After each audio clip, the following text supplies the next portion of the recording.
he's got a bolt too. So. You're not gonna introduce me, Mr. Mayor? Yeah, I'm going to introduce everybody on the screen. Oh, okay.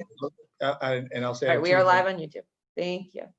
And I'm starting the recording, and now I am admitting 50 plus people here. Ready? Mhm.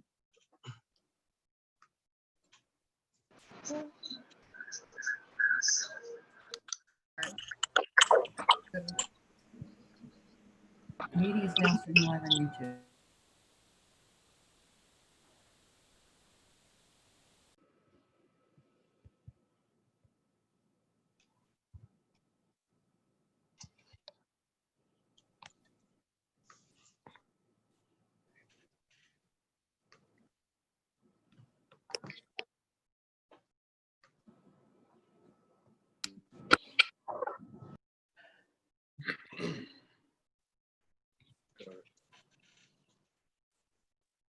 Okay, she don't work.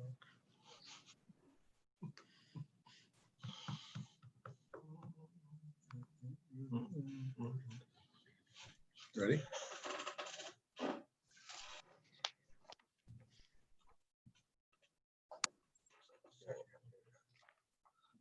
Tremendous. What are you doing? Just tell me when. Go for it. Oh, okay. Well, good evening, everybody. My name is Mark Boughton. I'm Mayor of the City of Danbury. Welcome to our firefighter information orientation session. We have some city officials that are with you tonight. Denny Janney is with us. She is our chief administrator for the testing process. Our fire training, our head training officer, Steve Rogers, is on with us. In a minute, you'll be hearing from Chief Omasta to talk to you a little bit about the process. So I'm going to just spend, also we'll have at some point, Nellie Espinal is with us, and Jenny Alaska Warner, who is our Human Resources Director. And of course, Taylor is kind of managing all of the technological stuff that's going on.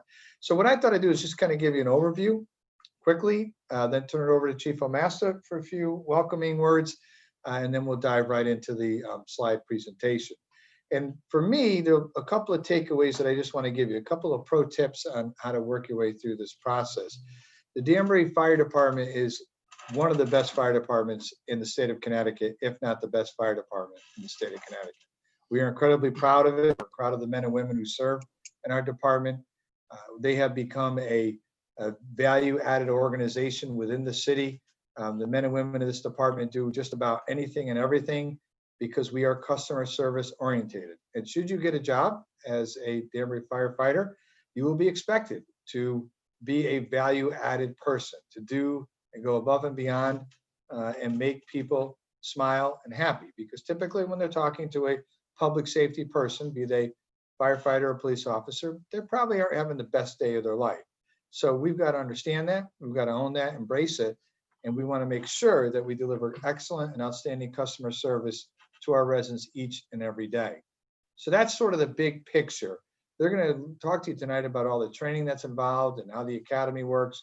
All of you, if you're online, have a valid CPAT test, as well as have an EMT certification, and we can talk about that. There'll be a time for questions later on. If you have a question, use the chat box that's at the bottom of your screen. Please don't unmute yourself and ask the question. There's a chat box. You can type in the question, and then Taylor will moderate and ask the question, and whatever city official that's here will be able to answer it for you. A couple of things I want to share with you. One, do not be rude or obnoxious or mean in any way, shape, or form to our human resources department. If you do that, you're not getting a job. We have latitude in who we hire. And if somebody goes in storming into the human resources department because there's been an issue or they want to find something out and they're rude to the staff, then we're not going to hire you, because why would we hire you if you're going to be rude before you get hired? We know you're going to be rude after you get hired. So please be professional at all times. If you come for an interview, now we're in the middle of the COVID session, so don't worry about how you dress tonight. You know, it is what it is. But if you come in for a formal interview with the chief and his leadership team, please be dressed appropriately. You don't have to wear a tuxedo, but I think a tie is certainly appropriate. And you want to show like you want the job. So you want to dress for success. And so make sure that you look professional at all times. I've actually taken a job away from somebody who who showed up in the midriff shorts and flip-flops, even after we had already committed to hiring them. Because I knew if they came to meet with the mayor and say, I want to work for the city, and this is how they dress, I wasn't going to be able to trust them in the middle of the night to do the right thing. So it speaks volumes about how you present yourself and understand that. The third thing is, don't have your mom or dad call in for anything ever for any reason. It's weird. You guys are all adults. You're men and women. Many of you are highly educated. You can call and ask questions and get to the bottom of whatever you want. Okay, so just understand that. I know that you may have some people tonight that are monitoring this because maybe somebody's in the military or they've got work or whatever. That's okay. But in general, when you interface with our human resources department and with the leadership team and in your entire career, don't have mom or your spouse or anybody call. Do it yourself, okay? Those are the kinds of people that we look to hire. This is a rigorous process. You gotta be patient. It doesn't just happen overnight. There's a high demand for these jobs. There'll be a very competitive test that goes with this. The scoring will be very close. That's why we have a civil service commission and why Ms. Janney works her way through that process to make sure that you're scored appropriately. Don't give up. If you don't finish in the top 5, and under our city ordinance, I can't hire anybody outside of the top 5. It depends on how many positions. So if we have 2 openings, then I can hire it to, I think it's 7. I think I can drop down to 6 or 7. So it depends on how many positions are available. But if you're number 22, don't worry about it. We may get to you. And sometimes we do, because people ahead of you take jobs elsewhere, or they don't want the job, or they decide maybe firefighting's not for them. So don't lose faith and don't get discouraged. If you don't get it the first time around through the testing process, Steve Rogers is here and he'll tell you to take it again. If you want to talk to a firefighter who's on the line, or the chief or Steve, make an appointment with them. They'll happily sit down with you and say, here's what's required and what you need to know and how you do this. So we want you to be successful through this process. We want you to come work for us. We're going to help you do that. But in the end, it's going to be up to you. And you got to be a self-starter to do that. So that's pretty much all I have for you. I can tell you how proud I am of this fire department and our fire service. It's really just outstanding. I've been blessed to be mayor 19 years here in the city. And I remember, and I'm not saying we were anything horrendous in 2001 when I took office. We were pretty good then, but we are really good now. And that's really thanks to the great training officers that we've had, and to, I think, the cooperative spirit that exists now between our paid and our volunteers as well. So welcome. Thank you for being here, and thank you for your interest. We want this to happen for you. I know you want it, and we're going to work with you the very best that we can. With this, I'm going to now turn this over to Chief Omasta. That'll kind of give you also some 50,000-foot discussions before we run through the formal slide presentation. Thanks, everybody. Good luck. Stay healthy and safe. God bless you, and God bless America. Chief? Thank you, Mayor.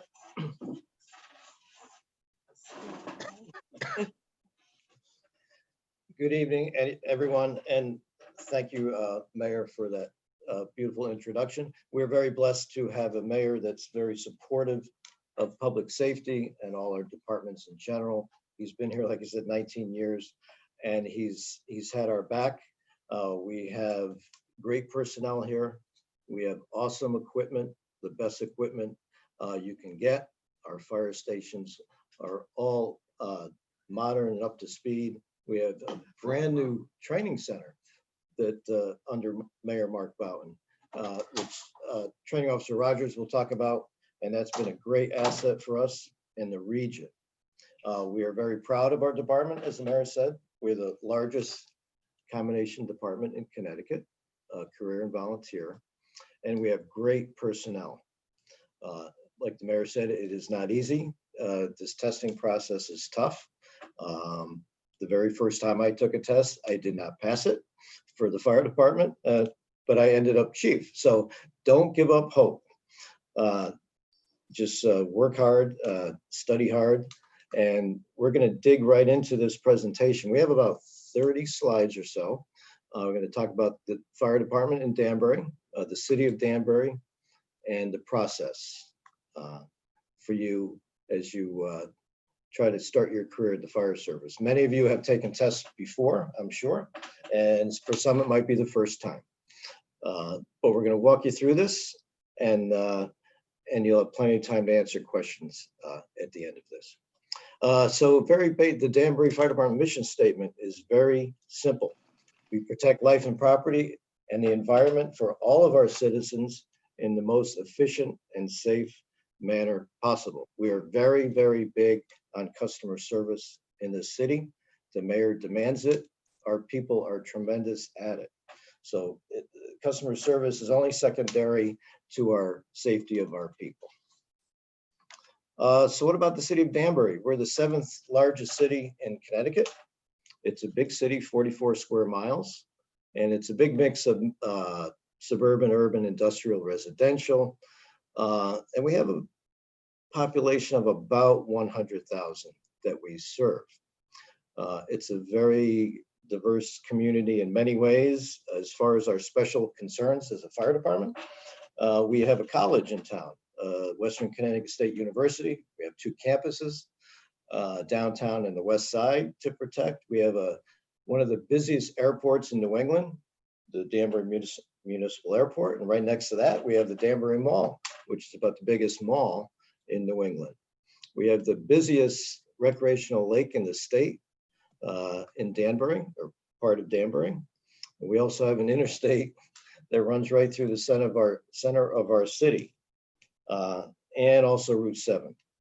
Plus, we have a beautiful downtown district, historic, that's very important to us and difficult as far as firefighting goes. So what do we have here? We have 5 engine companies. We have a full-time rescue company. We have a ladder company, tactical rescue company that does a lot of our EMS calls and public service calls. We have headquarters, which is downtown, right down the road from City Hall where we are now, and 4 satellite stations spread out across the city.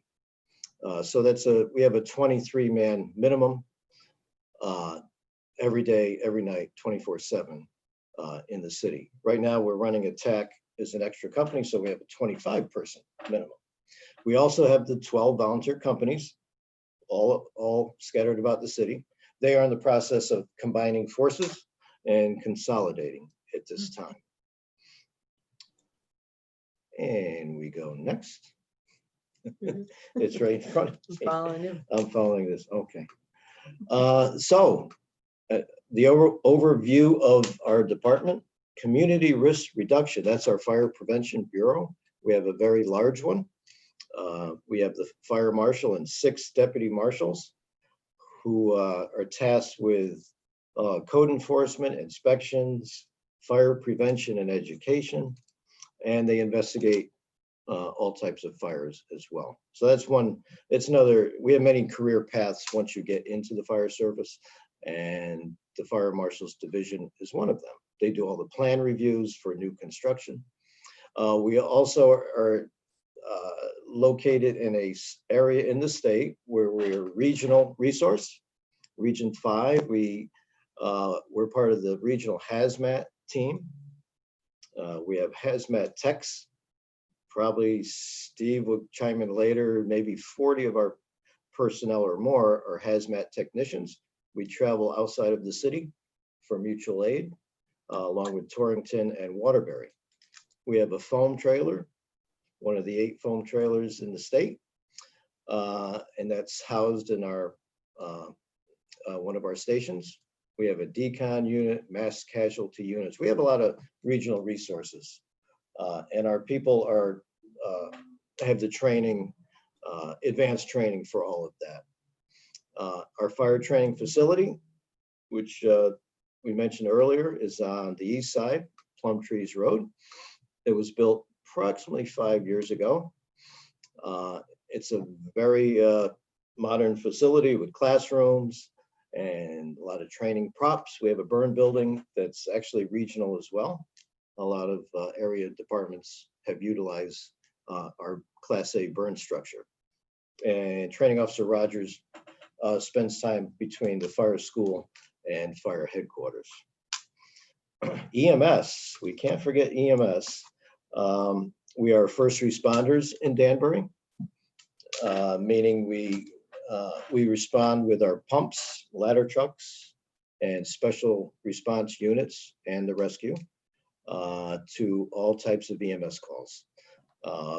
We're supported by the Danbury Hospital, who supplies the personnel and the ambulances. So we do not transport, but we are first responders, which is a large percentage of our calls, probably 60 to 75% is all EMS. Hence, that's why you need to be an EMT to test for our department. So what do we do? Besides fires, of course, that's our bread and butter, fighting fires, chasing alarms, motor vehicle accidents. We have lots of those.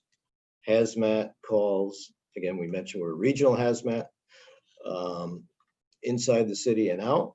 EMS. Tons of EMS work. And also ice rescue.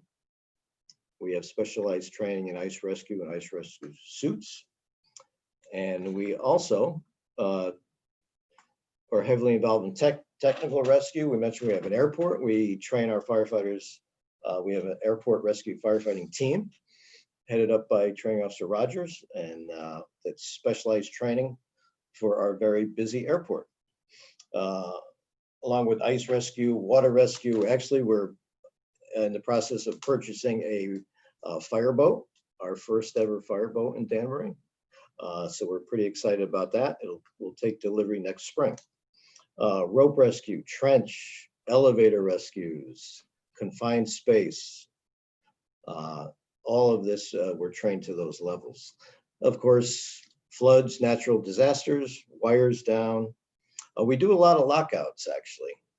Oh, there it is. Sorry. That's okay. It's a public service. We do between 600, 700 and 1,000 lockouts per year. The people lock their car keys out of their car and they're locked out of their homes, and we assist them to get back in. You know, unknown odor calls, gas leaks, propane, natural gas. We have a lot of that. Smoke detector problems and issues, of course. And what else do we do? Public education with Smokey the Bear, as you see there. Engine companies, truck companies were involved with the Fire Marshal's Division, and we travel to these schools, and actually schools travel to us. We do a lot of tours. Actually, before COVID, we did a lot of tours. We're doing virtual tours now, but we'll resume that when we can. So we work with the Fire Marshal's Division, with public safety. The kids love when the fire department visits their schools. We do fire safety training, meaning the Marshal's Division and firefighters help train people in industry on how to use fire extinguishers safely. And we work with juvenile fire setters. We have people certified if a child makes a mistake with playing with fire and things like that. We have trained people to help with their situation and turn their lives around. So that's also an avenue we work on. So does this sound like a perfect career for you?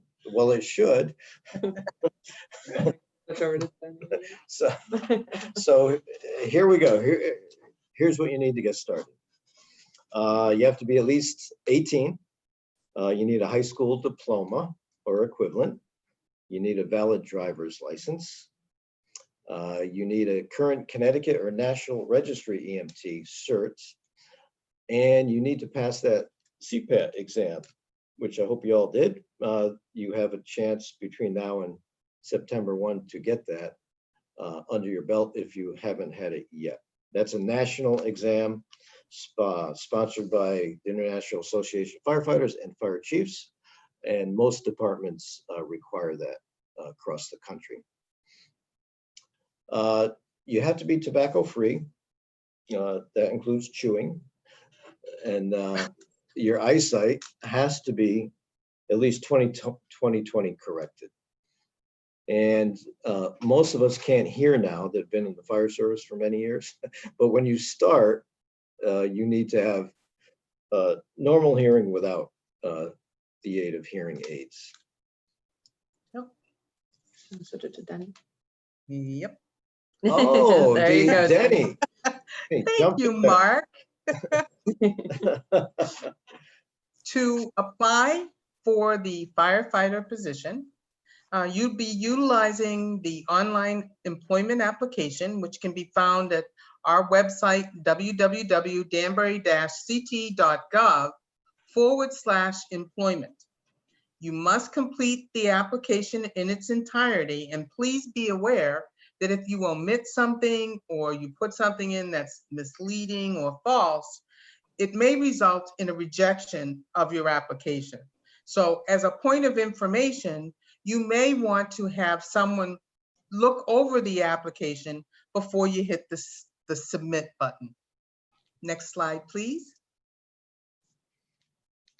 The test process is you submit your application and it is then given to the Civil Service Commissioners for review. They make sure that you meet the minimum requirements that were just outlined by Chief O'Master.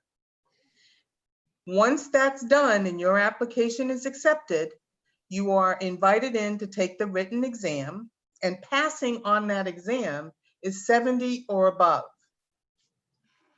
If you don't pass with a 70 or above, your application is denied, your written application. And if you do pass, there are preference points available that can be added to your score. Next slide, please.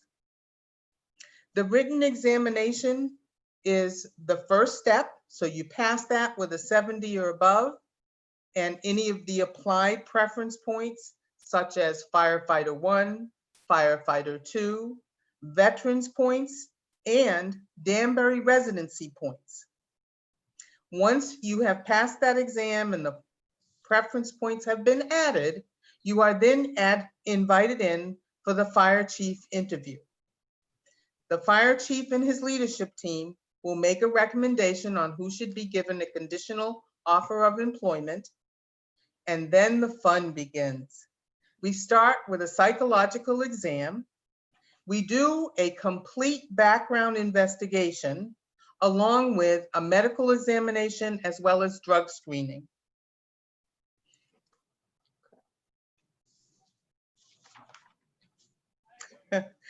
Right now, the written examination is 100% of your final score. It is scheduled for September 26th, and the location is in the process of being determined. It is critical that you bring a copy of your photo ID, a copy of a valid CPAT, and any required documents that support your request for for preference points being claimed. We can move on, please. All right, Denny, my screen keeps freezing. That's okay. The written exam is going to be administered by me under the guidance and instruction of the Civil Service Commission. There will be multiple choice questions, and they'll look at things like memory recall, your cognitive abilities. A big issue is integrity. There is some math as well as written and oral communications. It's more of a general knowledge type exam as opposed to how much do you know about the fire service. The test will evaluate different job-related type skills, okay? And it will be approximately a 2-hour exam. Again, in the fire chief's interview, they will really look for your cognitive reasoning ability, your personal judgment, your communication skills, and any behaviors that you may display, such as leadership. This interview typically doesn't go beyond 30 minutes. Once you have made it through the chief's interview and the written exam, your name gets put on what's called a certified eligibility list. That list goes to the Civil Service Commissioners. They bless the list, and then we use that list to fill open positions for the city. The list stays in existence for approximately a year. However, the Civil Service Commissioners have the right to extend it for an additional year. The psych exam is done by a licensed psychologist. They will be evaluating psychological well-being and stability, and a written report of their findings does get submitted to the HR department. Background investigations. We will be asking you for a release of this information, and it will include employment history, your educational history, your credit history, criminal history, driving record, military history, and US citizenship, as well as some character references. The medical exam and drug screening, you'll get a complete physical exam, which will include hearing, vision, the EKG for your heart, work simulation, blood work, and any drug screening urinalysis. Once you have successfully satisfied these conditions, a final offer of employment will be made, and you get to participate in a City of Danbury new hire orientation, and then be invited to attend the Connecticut Fire Academy. The Connecticut Fire Academy is in Windsor Locks, and Chief, would you like to handle that? Denny, There you go. thank you. Nice job. Very nice. Yes, it's almost like boot camp. The Connecticut Fire Academy is adjacent to the Bradley Field up in Windsor Locks. It's a great academy. They've been doing it a long time. We're up to class 66 or so, 66, 67. It's a 15-week live-in residential program, meaning you go on a Sunday night or early Monday and you stay, you live there, you sleep there, you eat there, and you are released Friday afternoons. And this lasts for about 15 weeks. You'll be there with many other recruits. The classes range usually from 40 to 70 firefighters. It's intense daily physical fitness. You'll come out of there in the best shape of your life, and we hope you stay that way for your length of your career.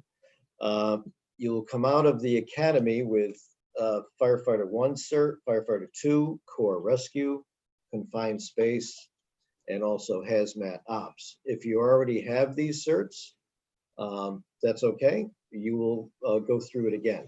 It's contractual with the City of Danbury and our local that you attend the Fire Academy. And you have to complete the academy, obviously, successfully to start your probation here in Danbury. For this test, we're looking to hire folks for the next February class, which would be February 2021. I 21. missed 20 years, Taylor. So close. So our normal schedule for firefighters is 3 days on, 3 days off, then 3 nights on, 3 days off. Right now, because of COVID, we're working 24-hour shifts, 24/72. Time will tell whether we keep that 24 or go back to 3 and 3. Whatever, it's 42 hours a week on average. So you alternate usually between day and night. So you start at 7 a.m., leave at 5 for the day shift, night shift, come in at 5, and you work all night to 7 a.m. Yes, we do work nights and weekends and holidays, Christmas, Thanksgiving. It depends how your shift falls, but we're here 24/7. And even when the weather's bad, yes, we're here all the time. So once your career starts, it's really just starting. It never ends. The education never stops. We have college coursework opportunities. Danbury Fire has been the workhorse or the backbone of the Naugatuck Valley Community College Fire Science program. We have many instructors that work out of the Danbury Fire Department for that program. You might come in here with a bachelor's degree, which is great. And if you switch over to a fire science degree, you actually get paid for that. You get stipends. Other than the college aspect, you will be trained in pump operator, aerial operator, hazmat tech, fire officer, fire instructor. We offer to pay for most of these classes. The ones you need to get promoted, the city covers the expense. EMT intermediate, we had, but no longer. The state pretty much dropped that certification. And we offer technical rescue as well. You never stop training. The Danbury Fire, we're very proud of our training program and training facility. And Stephen Rogers, T.O. Rogers, will keep you plenty busy. So what are your opportunities once you get here? After 6 years, you could test for lieutenant. That's the first line officer in the department. That's your first managerial type position. Then captain and up to deputy chief. Deputy chief runs the crew. We have 4 crews, each headed up by a deputy chief. Other officers, we mentioned the fire marshal's division, fire marshals and 6 deputy marshals, training officer. These are all department heads, EMS coordinator, communications coordinator, and we have an apparatus division of 2 that maintain all of our millions of dollars of apparatus and equipment. So those are different career paths for you. Do you do this for free? No, you actually get paid well to do this. We start at $61,693. That's entry-level firefighter. There's many steps along the way. Sorry about that. Oh. We have a lot. And the benefits are very, very good and generous for the fire department. You get medical insurance, you get dental, you get life insurance, you get generous paid sick time, military leave if you're a military person. Of course, vacation time, there's trades. You could, if you're working Thursday, but your son or daughter or wife's birthday, you want to take the day off, you could switch with another firefighter, and that's allowed. Like we mentioned, tuition, the more credits you get for fire science, the more money you will get, and that's an annual stipend. So highly encouraged to get that education. You get longevity pay, the longer you're here, you get bonuses. And tuition reimbursement. Yes, we'll pay you to go to school. We pay half the tuition for whatever, as long as you're in a fire science program, the city will pay half of your tuition. And stipends for experience. My goodness, oh, I forgot, we do have a defined pension benefit in Danbury. We still do. Some departments went to 401ks, but we still have a pension, which is very valuable in these times. I'm gonna stop the share and just see if we have any questions. So, Taylor? Yeah, Taylor? no, I'm not seeing any questions in the chat, but we'll give you guys a few minutes if anyone wants to type into the chat box any questions. Taylor? Yes. I would like to just point out that, again, to apply for the firefighter position, you would go to www.danbury-ct.gov/employment. The application period is going to be July 1st, and the deadline is September 1st, no later than 11:59 p.m. The written exam is projected to be September 26th, which is a Saturday. And if you have any questions, please do not hesitate to reach out to the chief or Steve Rogers or myself via humanresources@danbury-ct.gov. Steve, did you have anything you wanted to add? I think we covered everything. So if you guys have any questions, feel free to type it in. It looks like we Yeah. have a couple of questions coming in. You want to start? Sure, go ahead. Okay, the first one, does Danbury support getting the EMT?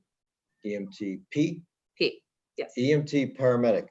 We don't have that service currently. We do have firefighter paramedics that have the certification and they work in other towns, on their off days. So we certainly support that. But we do not sponsor a paramedic program in the fire department. Our ambulance service is paramedic level. But in the fire service right now, we are at the EMT level. The next question is, how many firefighters are we hiring now and how often do we hire? Another good question. We are looking to hire 6 firefighters in February. And how often? It depends on retirements, but we generally test every 2 to 3 years. If you have a current recruit certificate from the CFA, will Danbury send you back through it?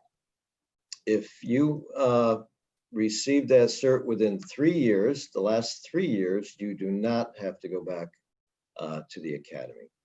But past 3 years, you need to go back. Okay, somebody asked about the priority points. Are the New York FF1 and 2 certifications accepted for the Well- priority points? Well, that's a darn good question. I don't think they're equivalent at this point in time. Chief, if you want, I could chime in on that one. Sure. Yeah, they're not accepted for New York.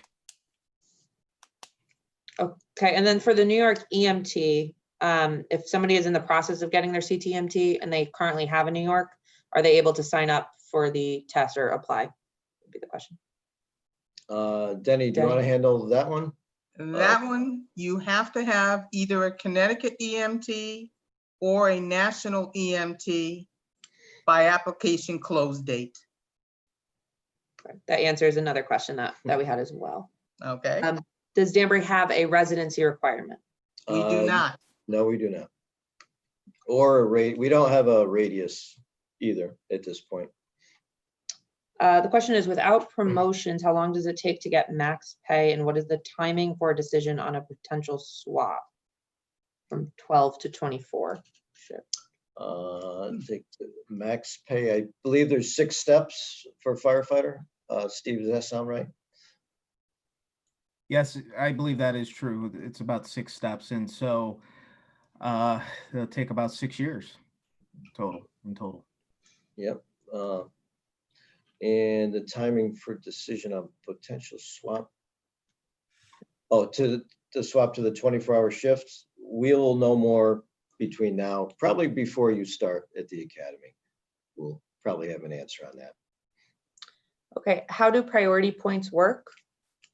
Okay, if you're referring to the preference points, Preference. Yeah. at the time that you're taking the written exam, you have to present, if you're going to claim veterans points, for instance, you have to be able to present to us the DD 214, which says you are honorably discharged from the military, or if it's a disability, you must present the disability papers along with the DD 214 in order to get the disability veterans points. If you're claiming firefighter 1 and or firefighter 2, you have to present a copy. Please don't bring the original. Present a copy of that certificate. If you are a Danbury resident, you have to be able to produce a copy of your driver's license. If you pass the exam with a 70 or above, those points are then added to your score. The next question is about getting their CPAT. Steve, I think you may have sent a class out. Is there a class coming up that somebody can take now to get it before the September 1 date? Yeah, I sent out a link and hopefully some of you have seen it. I believe the date is July 17th. Chief, does that sound familiar? That Sheridan? sounds right, Steve. I believe I put what you sent on the City of Danbury website as well, so that is available. It should be available on the homepage still. Right. So make sure you guys register. I think it's $125 to do so. That website is great. It really gives a didactic approach to what it is you guys need to do from stem to stern. So take a look at that. Make sure you register if you don't have it to get that done in time. Okay, and You do need it by September 1. That is correct. And you- Application close date. And you have, if you had CPAT within the last 2 years, that's acceptable. Correct. And the Connecticut, if you can't get it in Connecticut by September 1, other states offer it. We've had Florida. we have people flying out to Florida. no, and- flying down. And it's a one-day trip. You fly down, take the test and fly back. Fly back. I know we just touched on preference points. There are 2 questions about them Mhm. again. Hazmat certifications, does that grant you? No? No, then there how were many no points- points for that. Okay, and then how many points for a military background was the next question.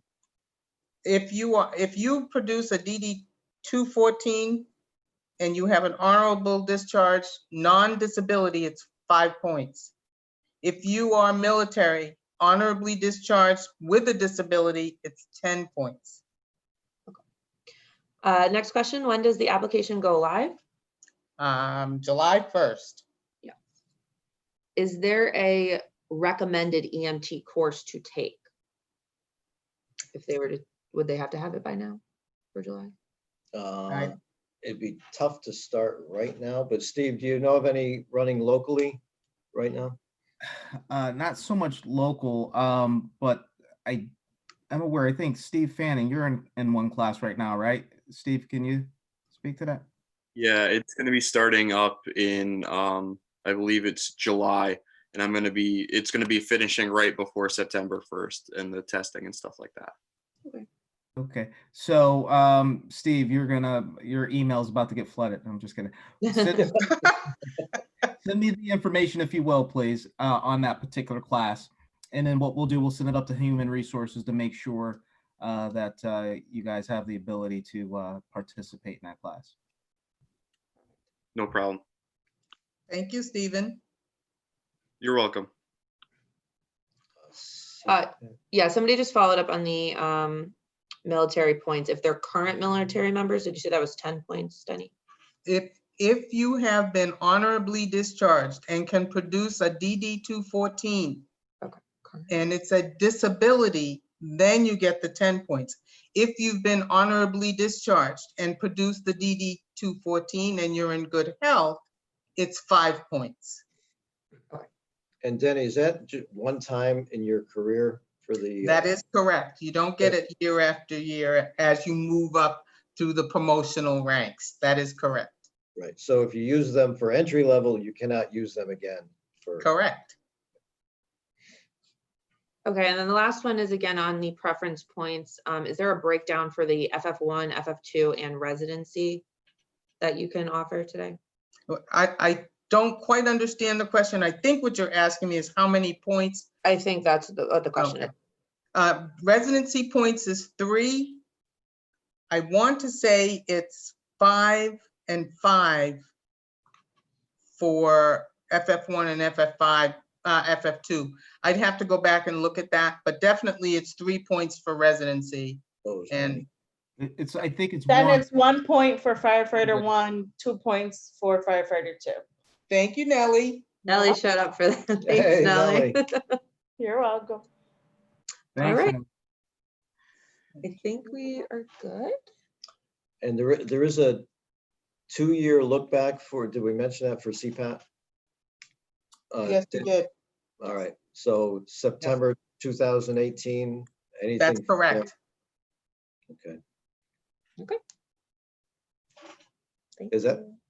Does think we're anyone good. have any other questions? You want to add? I think we answered everything that's in here. Someone says how. How? You can stick around. I think how long is a CPAT good for? We said Oh. you had to have it for 2 years. 2 years. Yeah, 2 years. Okay. Well, Thanks for attending, everybody. Best of luck to everyone. Work hard, study hard, and we hope to see you.